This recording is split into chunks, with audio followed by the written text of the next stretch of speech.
এই তুলে ছাড় করে যাবে এগুলো সম্পাদ্য সময় এখন নয় দুই দেখ এ বি সি ডি সমান্তরিকের আকার ক্ষেত্রফল 100 বর্গ সেমি মানে এর ক্ষেত্রফলটা হচ্ছে 100 বর্গ সেমি বিসি বাহুর মধ্যবিন্দু বিসি এই যে এর মধ্যবিন্দুর কত দেওয়া আছে পি তাহলে এ পি পি ত্রিভুজের ক্ষেত্রফল কত এ পি পি এই ত্রিভুজের ক্ষেত্রফলটা বের করতে হবে তো কি করব দেখেন দেখতে পাচ্ছেন সব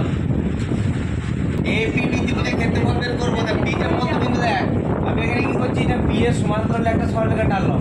তাহলে এই দুটো ত্রিভুজ এই ত্রিভুজে এখানে দেখ এই যে পি কিউ নাম দিই তাহলে এ পি পি কিউ এই সামান্তরিকটা আর ডি কিউ পি সি সামান্তরিকটা সমান হবে এর মধ্যবিন্দু তো পি সি এর মধ্যবিন্দু পি তাহলে এই সামান্তরিকটা এটা কি হবে সমান তার মানে এই সামান্তরিকটা এই যে এ বি পি কি বড় সামান্তরিক কি অর্ধেক আবার এ বি পি কিউ এই সামান্তরিকের এটা তো কর্ণ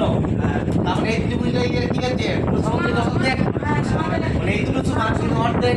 তার মানে ওর কত একটা চার গুণ হচ্ছে না মানে এর পুরোটার অর্ধেক হচ্ছে এটা তাহলে আমি লিখতে পারি আমি লেখার সময় বলি সামান্তরিক আমি লিখছি সামান্তরিক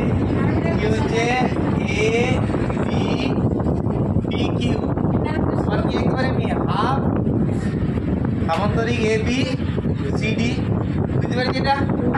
এ বি পি কিউ এই সামান্তরিকটা বড় সামান্তরিকের অর্ধেক আবার দেখ কি জন্য অর্ধেক না এটা হচ্ছে বিসি এর মধ্যবিন্দু আছে বিসি এর মধ্যবিন্দু পি লিখতে পারি যেখানে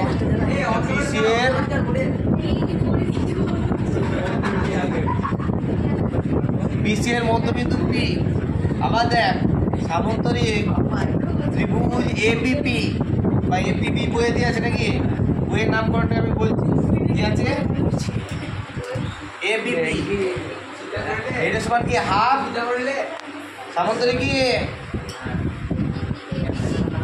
এ বি পি কিউ কি জন্য না এটা হচ্ছে এই সামান্তরিকের এপিটা হচ্ছে কর্ণ এখানে লিখতে পারিস যে সামান্তরিক এ বি পি কিউ এর এপি কর্ণ তাহলে দেখ আমি এখানে half into সামান্তরিক A B P Q জায়গায় আমি লিখতে পারি half সামান্তরিক A B C D লিখতে পারি এই যে এ বি পি কিউ এখানে এ বি পি কিউ সমান কি half সামান্তরিক A B C D তাহলে এটা লিখবো half into half সামান্তরিক A B